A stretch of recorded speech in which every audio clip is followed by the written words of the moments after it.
বন্ধুসকল, গোৱালপাৰা ডিচি অফিচৰ ফালৰ পৰা পদ মুকলি কৰা হৈছে আৰু পোষ্টৰ নাম হৈছে লাটমণ্ডল।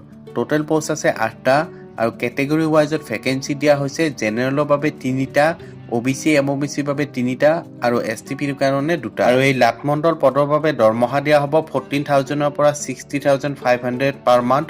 লগতে গ্ৰেড পে থাকিব 6,200 আৰু কেটেগৰী ৱাইজ এজ ৰিলেক্সেশ্যন আছে SC আৰু STৰ বাবে আপ টু 45 ইয়াৰ্ছলৈ আৰু OBC MOBCৰ বাবে আপ টু 43 ইয়াৰ্ছলৈ। আৰু এডুকেশ্যন কোৱালিফিকেশ্যন বিচৰা হৈছে মেট্ৰিক পাছ, লগতে কম্পিউটাৰৰ 6 মান্থৰ ডিপ্ল'মা বা চাৰ্টিফিকেট থাকিব লাগিব। বন্ধুসকল, আৰু এই লাটমণ্ডল পদৰ বাবে কোনো ধৰণৰ এপ্লিকেশ্যন ফিজ প্ৰদান কৰিব নালাগে। এতিয়া আহিছোঁ হাউ টু এপ্লাই। আপুনি যদি এই পোষ্টৰ বাবে আবেদন কৰিব বিচাৰিছে বা এডভাৰটাইজমেণ্টৰ ডিটেইলছটো ভালদৰে চাবলৈ বিচাৰিছে, তেনেহ'লে ভিডিঅ'টোৰ ডেছক্ৰিপশ্যনৰ তলত দিয়া আমাৰ অফিচিয়েল ৱেবছাইটৰ লিংকটো ভিজিট কৰিলে আপুনি এডভাৰটাইজমেণ্টৰ লগতে আপুনি কেনেদৰে আবেদন কৰিব সেইটোও জানিব পাৰিব। যদি ভিডিঅ'টো ভাল লাগিছে তেন্তে লাইক, কমেণ্ট আৰু আমাৰ চেনেলটো ছাবস্ক্ৰাইব কৰি ল'ব, যাতে এনেধৰণৰ ভিডিঅ' আপোনালৈ আহি থাকে। ধন্যবাদ।